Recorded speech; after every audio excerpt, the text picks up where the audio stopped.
Hi, my name's Glenn Vickery and welcome to my YouTube channel, Kiwi Bushcraft and Survival. This is my helper today, Chris, and so what we're going to be going through is some of the stuff that I've already covered in lessons 1, 2, 3 and 4. Okay, and what we're going to start off with is, I think we'll start off with being aware of your surroundings. Okay, so let's just say that I'm in a room and Chrissy is in a room. Okay, you need to be aware of your surroundings, and the priority, as I've stated, is that if this person here is in striking range of me, I need to be very aware of what he's doing. So I need to be watching his body language. I need to be mainly his body language. I can listen to what his tone if he's talking, so I can tell if he's aggressive or anything like that. And I can listen to, obviously, his words, the words that he's using. Okay, so where he is here, he's in striking range of me. If he was to step forward and be able to hit me, I'm in hitting range, so I need to be extremely aware of him. Obviously, if I was further back, then that's not so bad. He can still rush in, so I still need to be aware. But being aware of your surroundings is vital. Okay, so when you're talking to people, you just need to be aware of what they're doing, especially if you're concentrating on somebody else. You still need to be aware of what everybody else is doing around you. Okay, so that's pretty common sense. And as I've stated earlier, you need to be aware 100% of the time. And we can't practically do that, but we need to be focusing on trying to be aware of our surroundings 100% of the time. And that includes what's happening behind you. Okay, so it doesn't take much to have a look around every now and again, or put yourself in a position where people can't get behind you. Okay. So the next thing I want to go into is distance. Okay. So distance is vital to your self-defense. All right. Again, if a person is in striking range here, if I'm talking to this person and they're in striking range of me, like as in they can hit me, okay, then they're too close. Okay, so if I have a issue with this person, or they've got an issue with me, I don't want to be in striking range of them. Okay, if I'm going to talk to them about something, or they're trying to argue with me or whatever, I can argue with them from here. Okay, I don't have to be this close to argue with him or talk with him. Okay, he can hear me clearly from here. All right, I don't have to be any closer for him to hear me. My words can travel. His words can travel. So I don't need to be up close. So when you're in a situation where you're having an argument with somebody, or a dispute, or you're unsure about them, keep your distance. Keep a safe distance away from them,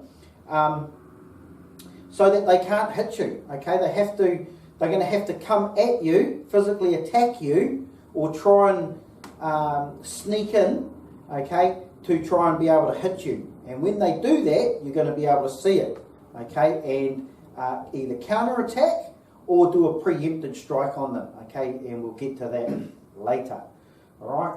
So, what is a safe distance? Well, everybody's safe distance is different.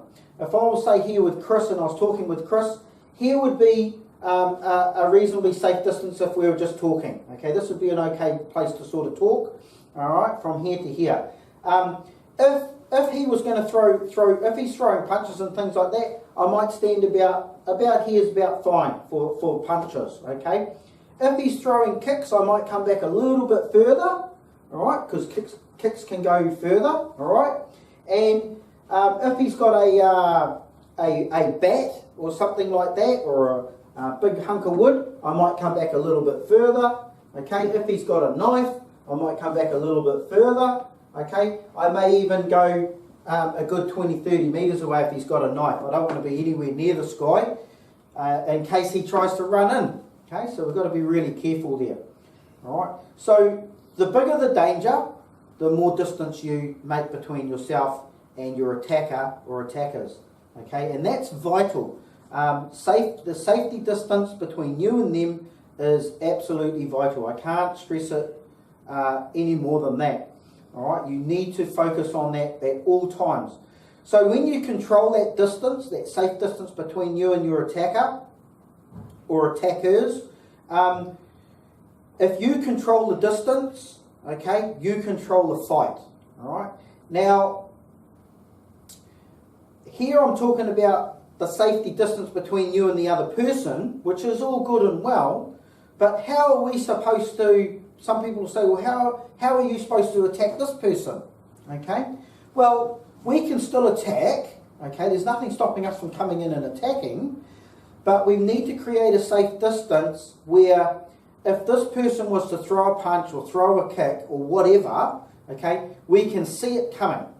And when we see it coming, we can do the counter attack, or we can do a preemptive strike, or we can break their balance or timing in their attack. So it's sort of like a game of chess, okay? Whereas we're playing a game of chess and he has the first move. So when he makes his move, okay, I have my move. I make my move next. Only in a game of chess, I have to wait for him to make his move, and then I get to make my move after his. In the real game of chess, real life, and like a fighting scenario, as he's making his move, I can move as well. Okay? So I can actually break his timing, I can break his move, or I can defeat him while he's making his move. So it's in my best interest sometimes to wait for the attacker to make their move and then counterattack. Okay? The other thing that we can do is as the person attacks, we don't have to actually come in and attack. We've got a number of choices. As he comes into attack, I can move back. Alright? As he comes into attack, I can move in. Alright?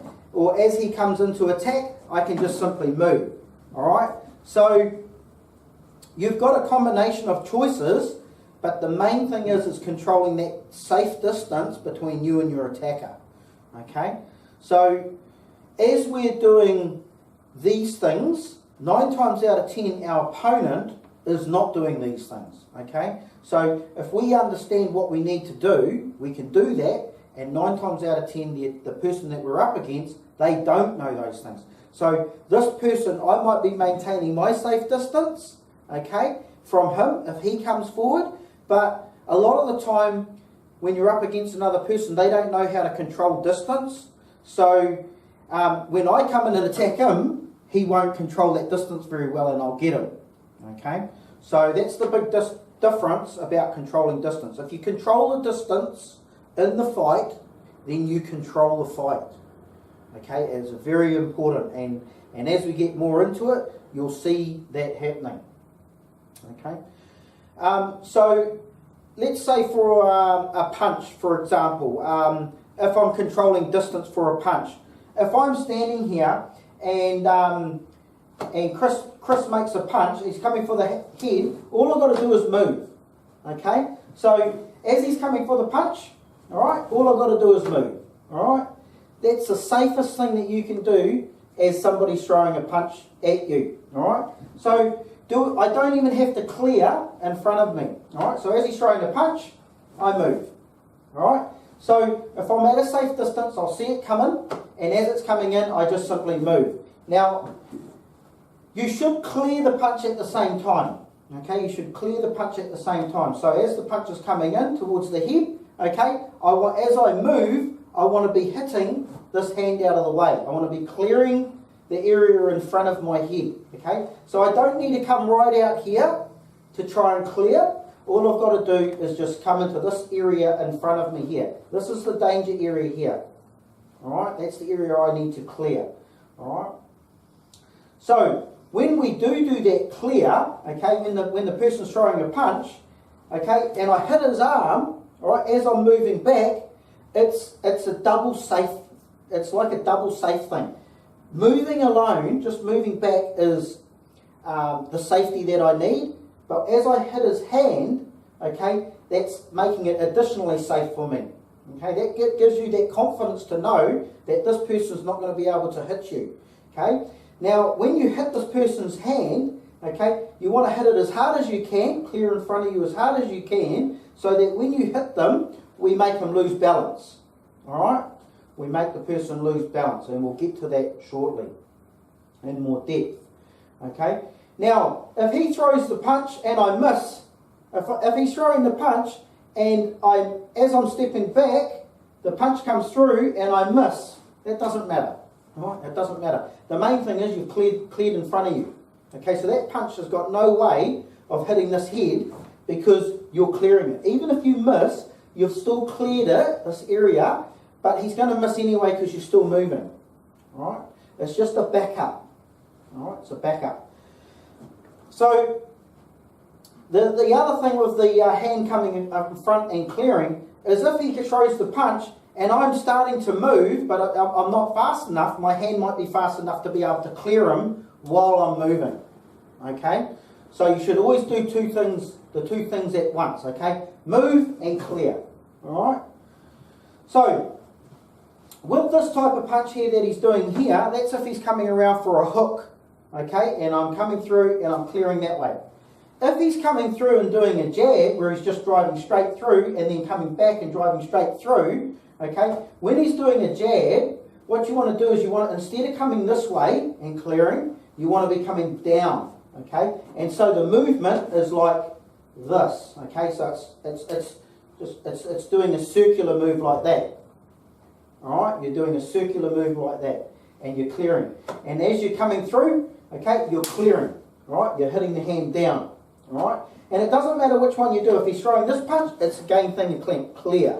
All right, so if he's throwing a hook, okay, it's boom. All right, so even though I miss him, it doesn't matter because I'm still moving. The person's not going to be able to get you. What is the bonus with this? One, it's safe. Okay, it's extremely safe. And two, you've got an opportunity of really throwing that person off balance. Okay, and when he loses his balance, he's losing his power, and it gives you an opportunity to attack. Okay, so once you've come back and he's lost his balance, we can attack. Okay, as I said, it doesn't matter if you miss, as long as you clear in front of you and you move back or move away from the punch, he's not going to hit you. Okay, so we can do this with kicks as well. So as the person's throwing a kick, okay, I can clear, okay, I can hit his kick away, but I can move at the same time, okay? I can move and it might still kick might come through, I can grab the kick, okay? It doesn't really matter as long as you move. So when you move to create that safe distance, it's like, thinking of it like a Big Mac truck. If this guy was a Big Mac truck, okay, and it's coming straight for me, all right, I want to move out of its way, okay? All right, I want to move. That's probably not a good description because obviously he could keep coming, but if it was a Big Mac, if it was like it's actually a person, but I'm trying to get the point across where if he's coming at me and I whack him as a Big Mac truck, if this was a truck, which he isn't, he could go that way, right? And he's going to, redirecting his force or redirecting what we call his energy, okay? The same thing is, if he's coming through with this hand here, okay, I want to move, okay? So I can either move back or I can move to the side, okay? And I don't want to stand in the way of this big truck because this guy might be bigger than me, okay? And so we don't want to go force on force with this guy if we can help it, okay? We've always got to work towards thinking about the attacker could be bigger than you and stronger than you, okay? So again, he's coming through and we just move, all right? So again, as we're moving, we're clearing, all right? So from here, we're moving and we're clearing, all right? From here, if they're coming through and we're just stepping back, we're moving and we're clearing, all right? Or we're moving and we're clearing at the same time. Okay, very, very important because by doing this, he can't hit you. And if he can't hit you, he can't do any damage to you, all right? We're maintaining our balance when we do this, okay? And we're trying to take the other person's balance safely as possible, okay? And obviously when it comes to balance, as I said, I'll get to that later, but when we do get to that, it'll all start to come into play and you'll understand why we're doing each specific thing. Okay, so again, if it's punches, that's what we do. If it's kicks, that's what we can do. We create a little bit more distance if it gets into a knife or some kind of weapon, you want to create a lot more distance. In my personal opinion, for most people, if you come across a knife, back away, get out of there, call the cops, okay? Don't go into trying to defend yourself against a knife if you don't have to, okay? Don't let your ego take over and try and take on that person with a knife, because you could end up dead or seriously injured, okay? It's just not worth it. So if you see a knife, get out of there, okay? Call the cops, let the cops come in and do their job, that's what they get paid to do, and let them deal with that person. They've got the weapons, they've got the dogs, they've got the pepper spray, they've got the tasers, okay, they've got the law backing them up, and they've got the numbers, alright? So let them do their job, they're more than happy to do it with all of that equipment, alright? We don't have that. If you don't have that equipment, don't muck around with a knife, okay? It's just not worth it. Alright, however, at some stage we will go through some defensive measures for a knife, just in case you can't get away, okay? If you can't get away from the attacker or the person, you can't just move away, then you do need to know what to do, alright? But that'll all come in later. So I just wanted to cover the distances. I hope that makes it a little bit more clearer from the previous lesson where I've talked about it. And the next lesson we're going to get into is, I think, balance. But anyway, thanks for coming along. Subscribe, like, comment, and I'll see you on the next video. Cheers.